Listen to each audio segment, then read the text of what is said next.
దైవ లేఖనాలలో నుండి అమూల్యమైన విషయాలు, ఆరాధనకు ఆధారమైన సంగతులను మనము జ్ఞాపకం చేసుకుందాం. ಪವಿತ್ರವಾದಂತ ಲೇಖನಗಳನ್ನು ಆಧರಿಸಿಕೊಂಡು ಆರಾಧನೆಗೆ ಸಂಬಂಧಪಟ್ಟಂತ ಅನೇಕ ವಿಷಯಗಳನ್ನು ನಾವು ನೋಡುತ್ತಾ ಬಂದಿದ್ದೇವೆ. ಈ ದಿನವೂ ಸಹ ಅದೇ ವಾಕ್ಯಗಳನ್ನು ನೋಡಿಕೊಳ್ಳೋಣ. పరిశుద్ధ గ్రంథమైన బైబిల్ నుండి ఒక చక్కని మాట మనం చదువుకుందాం. 86వ కీర్తన 15వ చరణం. ನಾವು ಸತ್ಯವೇದದಿಂದ 86 15ನೇ ವಚನವನ್ನ ಓದಿಕೊಳ್ಳೋಣ. ప్రభువా, నీవు దయాదాక్షిణ్యములు గల దేవుడవు, దీర్ఘశాంతుడవు, కృపాసత్యములతో నిండినవాడవు. ಕರ್ತನೇ, ನೀನು ಕನಿಕರವೂ ದಯೆಯೂ ಉಳ್ಳವ ದೇವರು, ದೀರ್ಘಶಾಂತನು ಬಹಳ ಪ್ರೀತಿಯೂ ನಂಬಿಕೆಯೂ ಉಳ್ಳವನು. చదవబడిన ఈ లేఖన భాగము కొరకై ప్రార్థన చేసి వాక్యాన్ని ధ్యానం చేద్దాం. ಓದಲ್ಪಟ್ಟಂತ ವಾಕ್ಯಕ್ಕೋಸ್ಕರವಾಗಿ ನಾವು ಪ್ರಾರ್ಥನೆಯನ್ನು ಮಾಡಿಕೊಂಡು ದೇವರ ವಾಕ್ಯವನ್ನು ಧ್ಯಾನ ಮಾಡಿಕೊಳ್ಳೋಣ. పరిశుద్ధుడవైన మా తండ్రి, ఘనుడవైన మా దేవ, మీ ఘననామానికి వందనాలు, స్తుతులు, స్తోత్రములు చెల్లిస్తూ ఉన్నాం. ಪರಿಶುದ್ಧನಾದಂತ ನಮ್ಮ ಸ್ವರ್ಗೀಯ ತಂದೆ ಆದ ದೇವರೇ, ನಿನ್ನ ಘನವುಳ್ಳ ನಾಮಕ್ಕೆ ಸ್ತುತಿ ಸ್ತೋತ್ರಗಳನ್ನು ಸಮರ್ಪಿಸಿಕೊಳ್ತೇವೆ. చదవబడిన లేఖన భాగమును దీవించి మా అందరికీ తేటపరచి అందున్న సత్యమును బయలుపరచి మీ నామమునకే మహిమ ఆపాదించుకునమని కోరుచు ಓದಲ್ಪಟ್ಟಂತ ಈ ವಾಕ್ಯದಲ್ಲಿರುವಂತ ಸತ್ಯಾಂಶಗಳನ್ನು ಸ್ವಾಮಿ ನಮಗೆ ನೀವು ಬಯಲುಪಡಿಸುವುದರ ಮೂಲಕವಾಗಿ ದೇವರೇ ನಮ್ಮನ್ನ ನಡೆಸಬೇಕೆಂದು ಕೇಳಿಕೊಳ್ಳುತ್ತಾ మా ప్రభువైన యేసు క్రీస్తు నామమున వేడుచూ ఉన్నాము తండ్రి. ನಮ್ಮ ಕರ್ತನಾದ ಕ್ರಿಸ್ತ ಯೇಸುವಿನ ಹೆಸರಿನಲ್ಲಿ ಪ್ರಾರ್ಥಿಸಿ ಬೇಡಿ ಹೊಂದಿಕೊಳ್ಳುತ್ತೇವೆ ತಂದೆ. ఆమేన్. ప్రభునందు ప్రియులారా, మనం చదువుకున్న ఈ 86వ కీర్తన 15వ చరణంలో, ప్రభువా, నీవు దయాదాక్షిణ్యములు గల దేవుడవు, దీర్ఘశాంతుడవు, కృపాసత్యములతో నిండిన వాడవు అని వ్రాయబడింది. ಓದಲ್ಪಟ್ಟಂತ ವಾಕ್ಯದಲ್ಲಿ ಪ್ರಿಯರೇ, ಆತನು ದಯವುಳ್ಳ ದೇವರು, ಕನಿಕರವುಳ್ಳ ದೇವರು, ದೀರ್ಘಶಾಂತನು ಮತ್ತು ಬಹಳ ಪ್ರೀತಿಯು ನಂಬಿಕೆಯುಳ್ಳ ದೇವರು ಎಂಬುದಾಗಿ ನಾವು ನೋಡ್ತೇವೆ. ఆయన కృపాసత్యములు గలవాడు గనుక 89వ కీర్తన 14వ చరణంలో వ్రాయబడిన మాట, ಆತನು ಕೃಪೆ ಮತ್ತು ಸತ್ಯತೆಯನ್ನು ಉಳ್ಳ ದೇವರು ಆಗಿದ್ದಾನೆ. ಮತ್ತು 89ನೇ ಕೀರ್ತನೆ 14ನೇ ವಚನವನ್ನು ನಾವು ಓದಿಕೊಳ್ಳುವಾಗ, నీతి న్యాయములు నీ సింహాసనమునకు ఆధారములు, కృపాసత్యములు నీ సన్నిధానవర్తులు అని చెప్పాడు. ನೀತಿ ನ್ಯಾಯಗಳು ನಿನ್ನ ಸಿಂಹಾಸನದ ಅಸ್ಥಿವಾರವು, ನಿನ್ನ ಸಾನ್ನಿಧ್ಯ ದೂತರು ಪ್ರೀತಿ ಸತ್ಯತೆಗಳೇ.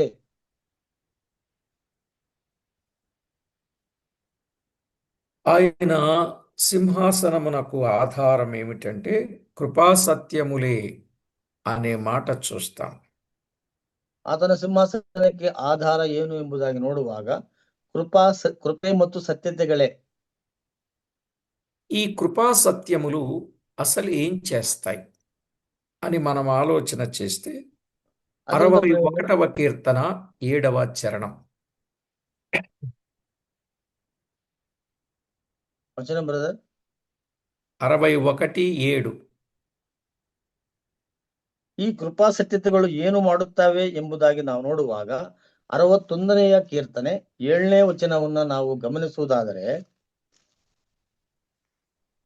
దేవుని సన్నిధిని అతడు నిరంతరము నివసించునుగాక, అతని కాపాడుటకై కృపాసత్యములను నియమించుము. ఈ కృపాసత్యములు ఏం చేస్తాయంటే ఒక వ్యక్తిని కాపాడతాయి. కనుక కాపాడుటకు నియమించిన గొప్ప సాధనమే కృపాసత్యములు. ಈ ಕೃಪಾ ಸತ್ಯತೆಗಳು ಏನು ಎಂಬುದಾಗಿ ನೋಡುವಾಗ ಇವು ಒಬ್ಬ ಮನುಷ್ಯನನ್ನ ಕಾಪಾಡುವಂತವಾಗಿದ್ದಾವೆ.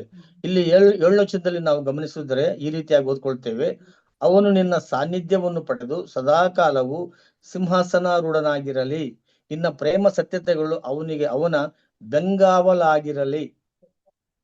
40వ కీర్తన 11వ చరణంలో కూడా ఆ మాటే చెప్పినట్లు చూడగలం. ಅದೇ ರೀತಿಯಾಗಿ 40ನೆಯ ಕೀರ್ತನೆ 11ನೇ ವಚನವನ್ನ ನಾವು ಗಮನಿಸುವುದಾದರೆ ಇದೇ ಒಂದು ವಾಕ್ಯವು ಸಹ ಅಲ್ಲಿ ಬರೆಯಲ್ಪಟ್ಟಿದ್ದನ್ನ ನಾವು ಗಮನಿಸ್ತೇವೆ ಪ್ರಿಯರೇ. అక్కడేమనుందంటే, యెహోవా నీవు నీ వాత్సల్యమును నాకు దూరము చేయవు, నీ కృపా సత్యములు ఎప్పుడునూ నన్ను కాపాడునుగాక అన్నాడు.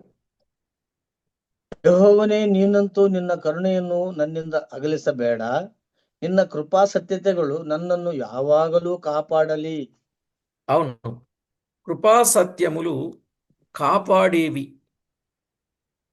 కనుక కృపೆ ಮತ್ತು కృపా సత్యములతో నిండిన వాడైన ప్రభు కాపాడేవాడుగా ఉన్నాడనే వాస్తవిక సత్యాన్ని దైవిక లేఖనం స్పష్టంగా తెలియచేస్తూ ఉంది. ನಮ್ಮ ದೇವರು ಕೃಪೆ ಮತ್ತು ಸತ್ಯತೆಗಳು ಉಳ್ಳವಂತವನಾಗಿರುವುದರಿಂದ ನಮ್ಮನ್ನು ಆತನು ಕಾಪಾಡುವಂತಹ ದೇವರಾಗಿದ್ದಾನೆ ಎಂಬುದಾಗಿ ನಾವು ದೇವರ ವಾಕ್ಯದಲ್ಲಿ ಗಮನಿಸ್ತೇವೆ ಪ್ರಿಯರೇ. ఈ కృపా సత్యముల చేత కాపాడబడేవారు వారిని గురించి ఒక మంచి మాట చెప్పాడు. సామెతల గ్రంథం 14వ అధ్యాయం 22వ వచనంలో. ಜ್ಞಾನೋಕ್ತಿಗಳು 14ನೇ ಅಧ್ಯಾಯ 22ನೇ ವಚನದಲ್ಲಿ ನಾವು ಗಮನಿಸುವುದಾದ್ರೆ ఏమని చెప్తాడంటే, కీడు కల్పించువారు తప్పిపోవుదురు, మేలు కల్పించువారు కృపాసత్యముల నొందుదురు అన్నాడు. ఎవరైతే మేలు కల్పించేవారుగా ఉంటారో వారే కృపాసత్యములను పొందుదురు అని చెప్పాడు. ಕುಯುಕ್ತಿ ಉಳ್ಳವರು ದಾರಿ ತಪ್ಪಿಸುವವರೇ ಸರಿ, ಸುಯುಕ್ತಿ ಉಳ್ಳವರು ಪ್ರೀತಿ ಸತ್ಯತೆಗಳಿಗೆ ಪಾತ್ರರು ಎಂಬುದಾಗಿ ನಾವು ನೋಡ್ತೇವೆ. ಹೌದು ಪ್ರಿಯರೇ, ಪ್ರೀತಿ ಸತ್ಯತೆಗಳಲ್ಲಿ ಯಾರು ನಡೆಸುತ್ತಾರೋ ಅವರು ನಮಗೆ ಮೇಲನ್ನುಂಟು ಮಾಡುವರು ಎಂಬುದಾಗಿ ಇಲ್ಲಿ ನಾವು ಗಮನಿಸ್ತೇವೆ. కనుక ఎవరైతే మేలు కల్పిస్తారో వారు కృపా సత్యములను పొందుతారు. ಯಾರು ನಮಗೆ ಮೇಲನ್ನು ಒದಗಿಸುವುದರಲ್ಲಿ ಆಸಕ್ತರಾಗಿದ್ದಾರೋ ಅವರು ಕೃಪೆ ಸತ್ಯತೆಗಳನ್ನ ನಮಗೆ ఈ కృపా ಕೊಡುವಂತವರಾಗಿದ್ದಾರೆ. సత్యములు వ్యక్తిని గాని వ్యక్తులను గాని కుటుంబాలను గాని కాపాడతాయి. ಅದರಿಂದ ಪ್ರಿಯರೇ, ಈ ಕೃಪೆ ಮತ್ತು ಸತ್ಯತೆ ಎಂಬುವು ಒಬ್ಬ ವ್ಯಕ್ತಿಯನ್ನ ಕಾಪಾಡುವಂತವಾಗಿದ್ದಾವೆ. మరైతే ఇక్కడ మేలు కల్పించు వారికే కృపా సత్యములు అన్నారు. అది పాత నిబంధన లెక్క. క్రొత్త నిబంధనకు వచ్చేసరికి ఈ కృపా సత్యములనేవి మేలు కల్పించిన వారికే కాదు, కీడు కల్పించిన వారి పట్ల కూడా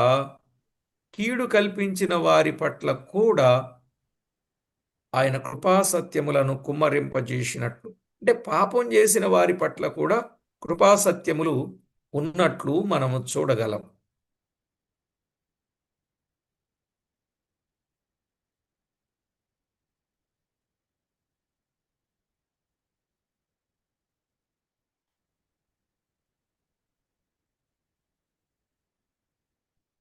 బ్రదర్,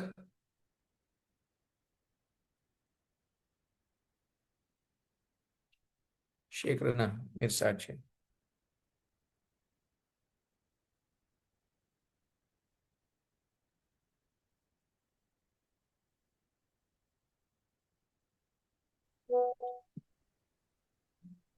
ಹಳೆ ಒಡಂಬಡಿಕೆಯಲ್ಲಿ ನಾವು ನೋಡುವಾಗ ఓకే,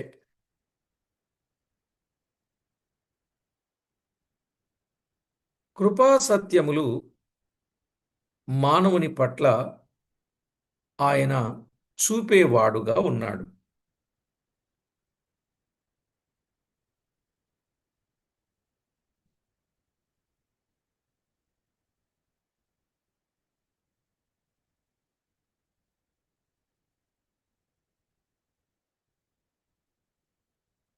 శేఖరన్న గారు, మీరు మ్యూట్ తీసుకొని చెప్పండి. ನಾವು ನೋಡುವಾಗ ಕೃಪಾ ಪ್ರವಚನ ಕೆರೆ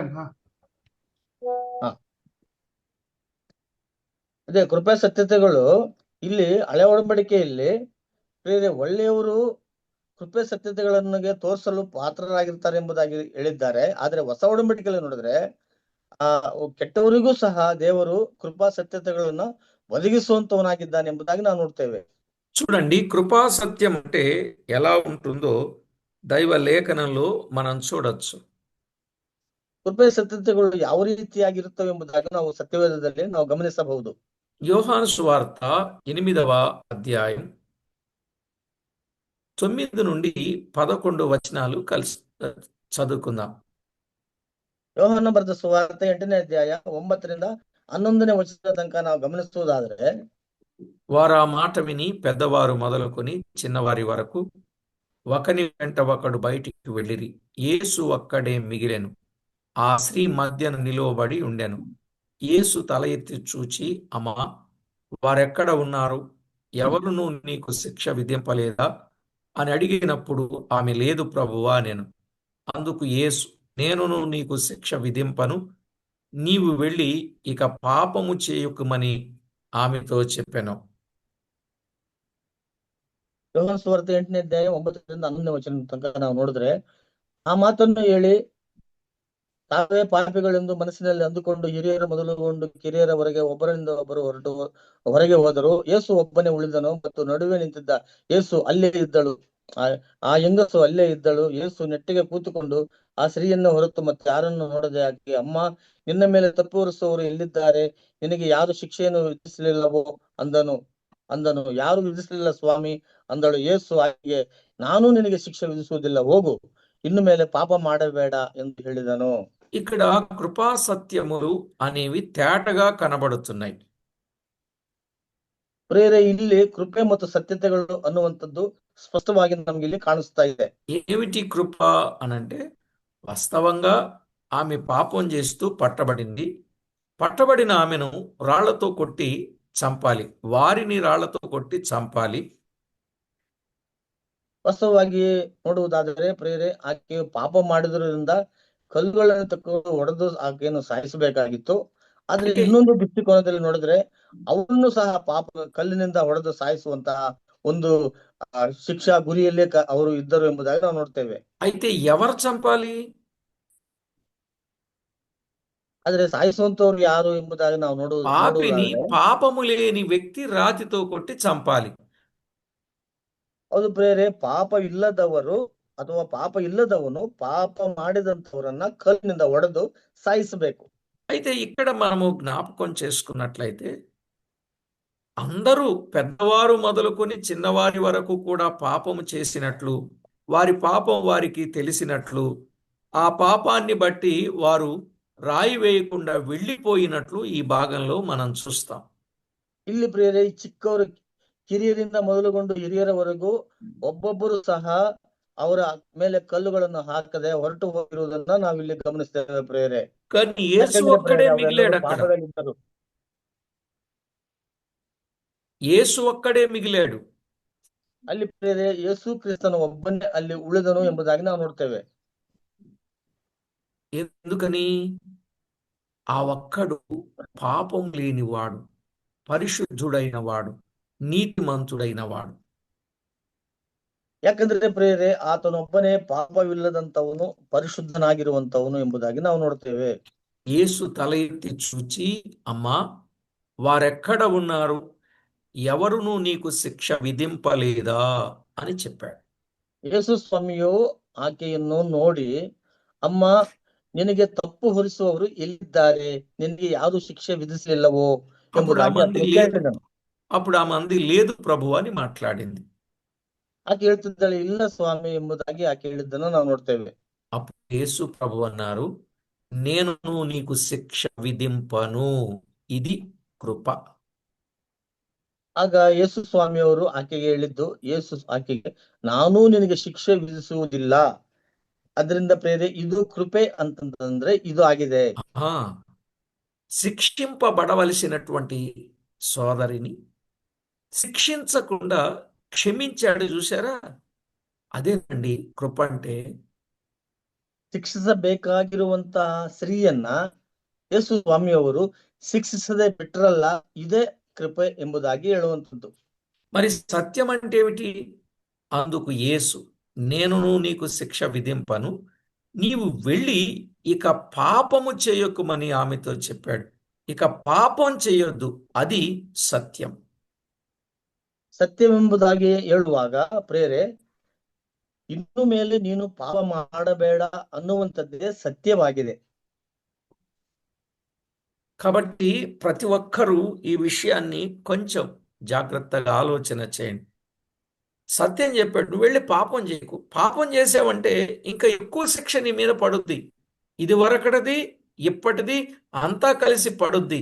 కాబట్టి తప్పు చేయకు అనే మాట స్పష్టంగా చెప్పాడు. ಇನ್ನು ಮೇಲೆ ನೀನು ಪಾಪ ಮಾಡಬೇಡ, ಏಕೆಂದರೆ ಈ ಮಾಡಿರುವಂತದ್ದು, ಮುಂದೆ ಮಾಡುವಂತದ್ದು, ಹಿಂದೆ ಮಾಡಿರುವಂತದ್ದು ಎಲ್ಲಾ ಪಾಪಗಳ ಹೊರೆಯು ನಿನ್ನ ಮೇಲೆ ಬೀಳುತ್ತದೆ. ಆದ್ದರಿಂದ ಇನ್ನು ಮೇಲೆ ನೀನು ಪಾಪ ಮಾಡಬೇಡ ಎಂಬುದಾಗಿ ಯೇಸು ಸ್ವಾಮಿಯವರು ಹೇಳಿದ್ದನ್ನು ನಾವು ಗಮನಿಸ್ತೇವೆ ಪ್ರೇರೆ. కాబట్టి ఈ సమయంలో దేవుని వాక్యములో నుండి కృపా సత్యం ఆయనలో ఉన్నవి. ಬೇರೆ ನಾವು ಈ ವಾಕ್ಯದಿಂದ ಗಮನಿಸ್ತಕ್ಕದ್ದು ಏನಂತಂದ್ರೆ, ಕೃಪೆ ಮತ್ತು ಸತ್ಯತೆಗಳು ಆತನಲ್ಲಿಯೇ ಅಡಕವಾಗಿದೆ ಎಂಬುದಾಗಿ ನಾವು ನೋಡ್ತೇವೆ. యోహాను సువార్త 1వ అధ్యాయం 14వ వచనంలో ఈ లోకంలో ఆయన ఎలా నివసించాడో, ఆయన కొరకు ఎలాంటి సాక్ష్యం ఉన్నదో మనము చూడగలం. ಯೋಹಾನ ಬರೆದ ಸುವಾರ್ತೆ 1ನೇ ಅಧ್ಯಾಯ 14ನೇ ವಚನದಲ್ಲಿ ಆತನು ಈ ಲೋಕದಲ್ಲಿ ಯಾವ ರೀತಿಯಾಗಿ ಜೀವಿಸಿದನೋ ಅದನ್ನ ನಾವು ಮತ್ತು ಆತನ ಸಾಕ್ಷಿ ಏನು ಎಂಬುದನ್ನು ನಾವು ಗಮನಿಸಬಹುದು ಪ್ರೇರೆ. ఆ వాక్యము శరీరధారి అయి కృపా సత్య సంపూర్ణుడుగా మన మధ్య నివసించెను. కృపా సత్య సంపూర్ణుడుగా మన మధ్య నివసించాడు. ಆ ವಾಕ್ಯವೆಂಬುವನು ನರಾವತಾರ ಎತ್ತಿ ನಮ್ಮ ಮಧ್ಯದಲ್ಲಿ ವಾಸ ಮಾಡಿದನು. ನಾವು ಆತನ ಮಹಿಮೆಯನ್ನು ನೋಡಿದೆವು. ಆ ಮಹಿಮೆಯು ತಂದೆಯ ಬಳಿಯಿಂದ ಬಂದ ಒಬ್ಬನೇ ಮಗನಿಗೆ ಇರತಕ್ಕಂತ ಮಹಿಮೆ. ಆತನು ಕೃಪೆಯಿಂದಲೂ ಸತ್ಯದಿಂದಲೂ ತುಂಬಿದವನಾಗಿದ್ದನು ಎಂಬುದಾಗಿ ನಾವು ನೋಡ್ತೇವೆ. కనుక మానవుని పట్ల కృపా సత్యమును చూపించడానికి ఈ లోకానికి వచ్చాడు. నిజానికి ఆ పాపముతో పట్టబడిన ఆమె పట్ల కృపను సత్యమును చూపాడు. చివరికి సర్వ మానవాళి కొరకు తన అమూల్యమైన ప్రాణాన్ని పణంగా పెట్టాడు. ಅದು ಕೃಪೆ ಮತ್ತು ಸತ್ಯತೆಗಳನ್ನ ತೋರಿಸುವುದಕ್ಕೋಸ್ಕರವೇ ಆತನು ಈ ಲೋಕಕ್ಕೆ ಬಂದನು. ಆತನು ಮನುಷ್ಯರ ಮೇಲೆ ಆತನು ತನ್ನ ಕೃಪೆ ಮತ್ತು ಸತ್ಯತೆಗಳನ್ನ ತೋರಿಸಿ ಅವರನ್ನ ಸಂರಕ್ಷಣೆ ಮಾಡುವುದಕ್ಕೋಸ್ಕರವಾಗಿ ಆತನು ಈ ಲೋಕಕ್ಕೆ ಇಳಿದು ಬಂದನು ಎಂಬುದಾಗಿ ನಾವು ನೋಡ್ತೇವೆ. ఆయన మరణించి సమాధి చేయబడి మృత్యుంజయుడుగా 3వ దినాన తిరిగి లేచాడు. ಆತನು ಸತ್ತು ಹೂಣಲ್ಪಟ್ಟು ಮರಣವನ್ನು ಜಯಿಸಿ ಆತನು ಮೃತ್ಯುಂಜಯನಾಗಿ ಆತನು ತಿರುಗಿ ಎದ್ದು ಬಂದನು ಎಂಬುದಾಗಿ ನಾವು ನೋಡ್ತೇವೆ. ఎందుకని? ఆయన నిరంతరము జీవించుచు ఉన్నవాడు, నిత్యము జీవించుచున్నవాడు, కృపా సత్యములను చూపడానికే వచ్చాడు గనుక అది చూపించాడు. ఆయన పని ఆయన చేసి ఆయన మరణించి తిరిగి లేచి తండ్రి కుడి పార్శ్వమునకు ఆసీనుడయ్యాడు. ಅದು ಪ್ರಿಯರೇ, ಆತನು ನಿತ್ಯತ್ವದಲ್ಲಿ ಇರುವಂತವನು, ಆತನು ನಿರಂತರವಾಗಿ ಜೀವಿಸುವವನು. ಆದ್ದರಿಂದ ಆತನು ಎಲ್ಲ ತನ್ನ ಕಾರ್ಯವನ್ನು ಮುಗಿಸಿ ಸತ್ತು ಹೂಣಲ್ಪಟ್ಟು ತಿರುಗಿ ಎಬ್ಬಿಸಲ್ಪಟ್ಟು ಆತನು ತಂದೆಯ ಪಾರ್ಶ್ವದಲ್ಲಿ ಆಸೀನನಾಗಿದ್ದಾನೆ. వాస్తవానికి ఆయన చూపిన కృపా సత్యముల వలన మనకేం కలిగింది? ಹೌದು ಪ್ರಿಯರೇ, ನಾವು ವಾಸ್ತವವಾಗಿ ಗಮನಿಸುವುದಾದ್ರೆ ಆತನು ತೋರಿಸಿದ ಕೃಪಾ ಸತ್ಯ ನಮಗೇನು ದೊರೆಯಿತು ಎಂಬುದಾಗಿ ನಾವು ನೋಡಿದರೆ, సామెతల గ్రంథం 16వ అధ్యాయం 6వ వచనం. ಜ್ಞಾಪಕ 16ನೇ ಅಧ್ಯಾಯ 6ನೇ ವಚನವನ್ನು ನಾವು ಗಮನಿಸುವುದಾದ್ರೆ, కృపా సత్యముల వలన దోషమునకు ప్రాయశ్చిత్తము కలుగును అన్నాడు. కృపా సత్యం మన దోషానికి ప్రాయశ్చిత్తాన్ని కలుగ చేసింది. ಕೃಪಾ ಸತ್ಯತೆಗಳಿಂದ ಪಾಪ ನಿವಾರಣೆಯಾಗುತ್ತದೆ. ಯೆಹೋವನ ಭಯಭಕ್ತಿಯಿಂದ ಹಾನಿ ನಿವಾರಣೆ ಎಂಬುದಾಗಿ ನೋಡ್ತೇವೆ. ಅಂದ್ರೆ ಕೃಪಾ ಸತ್ಯತೆಗಳಿಂದ ನಮಗೆ ಪಾಪದ ನಿವಾರಣೆಯು ದೇವರಿಂದ ದೊರಕಿದೆ. పాత నిబంధనలో కృపా సత్యముల వలన కాపుదల ఉన్నది. కృత నిబంధనలో కృపా సత్యము వలన పాప ప్రాయశ్చిత్తమున్నది. ಹೌದು ಪ್ರಿಯರೇ, ಹಳೆ ಒಡಂಬಡಿಕೆಯಲ್ಲಿ ಪಾಪ ಕ್ಷಮಾಪಣೆಯು ಪಾಪದಿಂದ ಕಾಪಾಡುವಿಕೆ ಇದೆ. ಆದರೆ ಇಲ್ಲಿ ಹೊಸ ಒಡಂಬಡಿಕೆಯಲ್ಲಿ ನೋಡ್ತೀವಿ ನಾವು ಈ ಕೃಪಾ ಸತ್ಯತೆಗಳಿಂದ ನಮಗೆ ಪಾಪ ಕ್ಷಮಾಪಣೆ ದೊರೆಯುವಂತದ್ದಾಗಿದೆ. కనుక ఆనాడు నీ కృపా సత్యములు నన్ను ఎప్పుడును కాపాడునుగాక అని మాట్లాడిన సందర్భం మనం ఎరుగుదాం. ಪೂರ್ವಕಾಲದ ದಿನಗಳಲ್ಲಿ ಪ್ರೇರೆ ಕೃಪಾ ಸತ್ಯತೆಗಳೇ ನಮ್ಮನ್ನು ಹಿಂಬಾಲಿಸುವವು ಎಂಬುದಾಗಿ ಬರೆದಿರುವಂತಹ ಅಂಶವನ್ನು ಸಹ ನಾವು ಗಮನಿಸ್ತೇವೆ ಪ್ರೇರೆ ದೇವರ ವಾಕ್ಯದಲ್ಲಿ. ఎందుకంటే ఆయన దయాదాక్షిణ్యములు గలవాడు, దీర్ఘశాంతుడు, కృపాసత్యములతో నిండినవాడు. ಯಾಕೆಂದರೆ ಪ್ರೇರೆ ಆತನು ದಯವುಳ್ಳ ದೇವರು, ಕನಿಕರವುಳ್ಳ ದೇವರು, ಮಾತ್ರವಲ್ಲ ಆತನು ಕೃಪಾ ಸತ್ಯತೆಗಳಿಂದ ತುಂಬಿರುವಂತಹ ದೇವರಾಗಿದ್ದಾನೆ.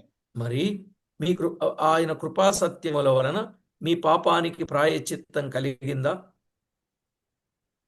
ಅದರಿಂದ ಪ್ರೇರೆ ಆತನ ಕೃಪಾ ಸತ್ಯತೆಗಳಿಂದ ನಿಮಗೆ ಪಾಪ ಕ್ಷಮಾಪಣೆಯು ದೊರಕಿದೆಯೋ? ఎప్పుడైతే కృపాసత్యము వలన పాపానికి ప్రాయశ్చిత్తం, దోషానికి నివృత్తి కలిగిందో, ಪಾಪಕ್ಕೆ ಪ್ರಾಯಶ್ಚಿತ್ತವು ಮತ್ತು ದೋಷಕ್ಕೆ ನಿವಾರಣೆಯು ಯಾವಾಗ ನಮಗೆ దొరికితో ఆ కృపా సత్యం ఆ వ్యక్తి జీవితంలో ఏం చేస్తుంది అనేది మనకు అర్థమైంది గనుక ఆ అర్థమైన దానిని బట్టి ఆ వ్యక్తి ఏం చేస్తాడో చెప్పాడు 138వ కీర్తన 2వ చరణం. ಅದರಿಂದ ಪ್ರೇರೆ ಕೃಪಾ ಸತ್ಯತೆಗಳು ಯಾವ ಮನುಷ್ಯನಿಗೆ ದೊರಕಿತೋ ಅವನು ಕ್ಷಮಾಪಣೆ ಹೊಂದಲ್ಪಟ್ಟಂತವನಾಗಿ ಆತನು ಇರ್ತಾನೆ. ಮಾತ್ರವಲ್ಲ ಈ ಕೃಪಾ ಸತ್ಯತೆಗಳು ಏನು ಮಾಡುತ್ತವೆ ಎಂಬುದಾಗಿ ನಾವು ನೋಡಿದ್ರೆ 138ನೆಯ ಕೀರ್ತನೆ 2ನೇ ವಚನವನ್ನು ನಾವು ಓದಿಕೊಳ್ಳುವಾಗ, కృపా సత్యములను బట్టి పాపానికి ప్రాయశ్చిత్తము కలుగా, ఈ 138:2లో ಕೃಪಾ ಸತ್ಯತೆಗಳಿಂದ ಪಾಪಕ್ಕೆ ಪ್ರಾಯಶ್ಚಿತ್ತವು ದೊರಕಿರುವಾಗ 138ನೆಯ ಕೀರ್ತನೆ 2ನೇ ವಚನವನ್ನು ನಾವು ಓದಿಕೊಳ್ಳುವಾಗ, నీ పరిశుద్ధాలయము తట్టు నేను నమస్కారము చేయుచున్నాను, నీ నామమంతటి కంటే నీవిచ్చిన వాక్యమును నీవు గొప్ప చేసి ఉన్నావు, నీ కృపాసత్యములను బట్టి నీ నామమునకు కృతజ్ఞతాస్తుతులు నేను చెల్లించెదను అన్నాడు. ನಿನ್ನ ಪರಿಶುದ್ಧಾಲಯದ ಕಡೆಗೆ ಅಡ್ಡ ಬೀಳುತ್ತೇನೆ. ನಿನ್ನ ಕೃಪೆ ಸತ್ಯತೆ ಇವುಗಳಿಗೋಸ್ಕರ ನಿನ್ನ ನಾಮವನ್ನು ಕೊಂಡಾಡುತ್ತೇನೆ. ವಾಗ್ದಾನವನ್ನು ವಿಶೇಷ ರೀತಿಯಿಂದ ನೆರವೇರಿಸಿ ನಿನ್ನ ನಾಮದ ಮಹತ್ತನ್ನು ಹೆಚ್ಚಿಸಿದ್ದಿ ಎಂಬುದಾಗಿ ನಾವು ನೋಡ್ತೇವೆ. కాబట్టి దైవ లేఖనంలో కృపా సత్యములను బట్టి ఆయనకు మహిమ, ఆయనకు ఘనత, ప్రభావమును మనము ఆరోపించవలసిన వారమై ఉన్నాం. అదే ఆరాధన యొక్క ముఖ్యమైన సంగతి. ಕೃಪಾ ಸತ್ಯತೆಗಳಿಂದಾಗಿ ಮತ್ತು ಕೃಪಾ ಸತ್ಯತೆಗಳನ್ನು ತೋರಿಸುವಂತ ಕರ್ತನಾಗಿರುವುದರಿಂದ ಆತನಿಗೆ ಮಾನ, ಮಹಿಮೆ, ಘನ, ಪ್ರಭಾವಗಳನ್ನ ನಾವು ಆರೋಪಿಸುವಂತವರಾಗಿ ಇರ್ತೇವೆ ಪ್ರೇರೆ. ಇದೇ ಆರಾಧನೆ ಎಂದರೆ. 115వ కీర్తన మొదటి చరణంలో 115ನೆಯ ಕೀರ್ತನೆ ಮೊದಲನೆಯ ವಚನವನ್ನು ನಾವು ಗಮನಿಸುವಾಗ, మాకు కాదు యెహోవా, మాకు కాదు, నీ కృపాసత్యములను బట్టి నీ నామమునకే మహిమ కలుగునుగాక అన్నారు. ನಮ್ಮನ್ನಲ್ಲ ಕರ್ತನೆ, ನಮ್ಮನ್ನಲ್ಲ, ನಿನ್ನ ಕೃಪಾ ಸತ್ಯತೆಗಳಿಂದ ನಿನ್ನ ನಾಮಕ್ಕೆ ಮಾತ್ರವೇ, ನಮ್ಮನ್ನಲ್ಲ ಯೆಹೋವನೇ, ನಮ್ಮನ್ನಲ್ಲ, ನಿನ್ನ ಪ್ರೀತಿ ಸತ್ಯತೆಗಳ ನಿಮಿತ್ತವಾಗಿ ನಿನ್ನ ಹೆಸರನ್ನೇ ಘನಪಡಿಸುವೆನು ಎಂಬುದಾಗಿ ನಾವು ನೋಡ್ತೇವೆ. ప్రియులారా, దైవలేఖనంలో ఎంత స్పష్టంగా, దివ్యంగా వ్రాయబడిన మాట ఉన్నదో మీరు చూడండి. ಹೌದು ಪ್ರೇರೆ, ಸತ್ಯವೇದದಲ್ಲಿ ಎಂತ ಶ್ರೇಷ್ಠವಾದಂತ ಮಾತು ಬರೆಯಲ್ಪಟ್ಟಿದ್ಯೋ ನೀವೆಲ್ಲರೂ ಗಮನಿಸ್ತಕ್ಕಂತ ವಿಷಯವಾಗಿದೆ ಪ್ರೇರೆ. కనుక కృపా సత్యములతో నిండిన దేవునికి మనము మహిమను ఆపాదించాలి, కృతజ్ఞతాస్తుతి స్తోత్రములు చెల్లించాలి. ಕೃಪಾ ಸತ್ಯತೆಗಳನ್ನು ಉಳ್ಳಂತಹ ಕರ್ತನಿಗೆ ನಾವು ಮಹಿಮೆಯನ್ನ ಆರೋಪಿಸುವಂತವರಾಗಿರಬೇಕು, ಆತನನ್ನ ನಾವು ಕೊಂಡಾಡುವರಾಗಿರಬೇಕು. ఎందువల్ల అంటే ఆయన కృపా సత్యములతో నిండినవాడు గనుక.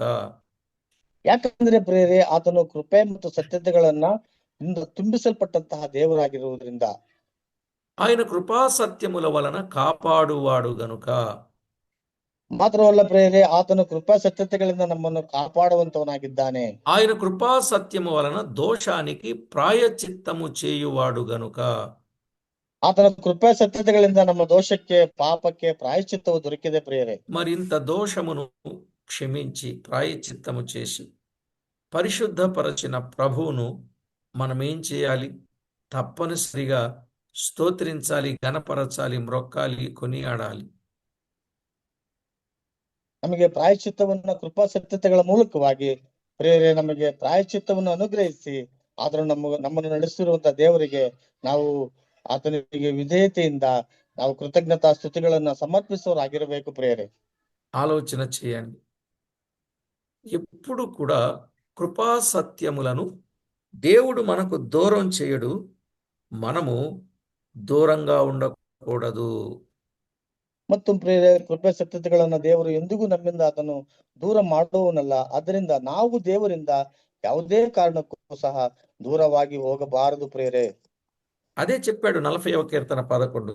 యెహోవా నీవు నీ వాత్సల్యమును నాకు దూరము చేయవు, నీ కృపా సత్యములు ఎప్పుడూనూ నన్ను కాపాడునుగాక.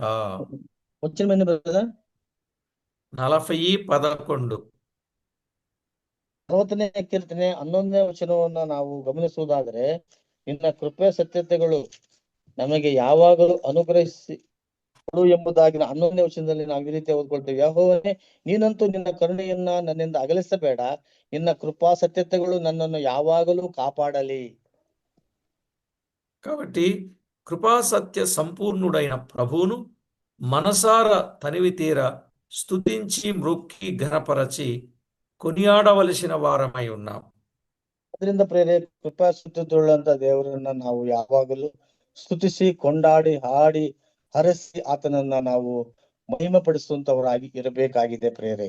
ఇక కృపా సత్యములను బట్టి ఎన్నో పాటలు ప్రభువును ఘనపరచడానికి, ప్రభువుకు ప్రభావము ఆరోపించడానికి, ప్రభువును హెచ్చించడానికి ఎన్నో ఆరాధన పాటలు ఉన్నాయి. ಕೃಪಾ ಸತ್ಯತೆಗಳನ್ನು ಆಧರಿಸಿ ಅನೇಕ ಹಾಡುಗಳನ್ನ ನಾವು ಆರಾಧನೆಗೆ ಸಂಬಂಧಪಟ್ಟಂತ ವಿಶೇಷವಾಗಿ ರಚಿಸಲ್ಪಟ್ಟಂತಹ ಆರಾಧನೆಯ ಸಂಕೀರ್ತನೆಗಳನ್ನ ನಾವು ಗಮನಿಸ್ತೇವೆ ಪ್ರೇರೆ. కాబట్టి చేరి వచ్చిన మనమందరం కృపా సత్యములను మన పట్ల కుమ్మరించే ప్రభువుకు మన హృదయాన్ని అప్పగించుకొని దేవునికి ఎంతో మహిమ తెస్తూ విరిగి నలిగిన ఆరాధన చేసేవారిగా మనలను మనము సిద్ధపడాలి, జాగ్రత్త పడాలి. ಅದರಿಂದ ಪ್ರೇರೆ ಕೃಪಾ ಸತ್ಯತೆಗಳನ್ನು ಅನುಗ್ರಹಿಸಿರುವಂತ ನಮ್ಮ ದೇವರಿಗೆ ನಮ್ಮನ್ನು ನಾವೇ ಒಪ್ಪಿಸಿಕೊಡಬೇಕು ಮತ್ತು ಆತನನ್ನು ನಾವು ಕೊಂಡಾಡುವುದರಲ್ಲಿ ನಾವು ಜಾಗ್ರತೆಯನ್ನು ವಹಿಸಿ ನಾವು ಮುಂದೆ ಸಾಗಬೇಕಾಗಿದೆ ಪ್ರೇರೆ. అలా ప్రతి విషయంలో ప్రభువుకు ఎంతో మహిమ తెస్తూ ఆయన నామాన్ని గొప్ప చేసే వ్యక్తులంగా ఉండాలి. అదే ఆరాధన సత్యం. ಆ ರೀತಿಯಾಗಿ ಪ್ರೇರೆ ನಾವು ದೇವರನ್ನ ಕೃಪಾ ಸತ್ಯತೆ ಉಳ್ಳಂತಹ ನಮ್ಮ ಕರ್ತನಾದ ದೇವರನ್ನ ఒకటి, దేవుడు ఏమై ఉన్నాడో మనకు అర్థమైంది.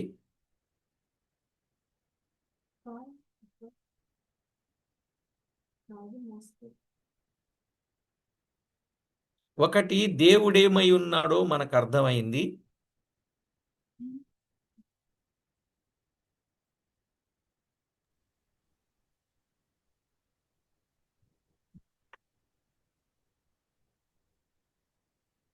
రెండు,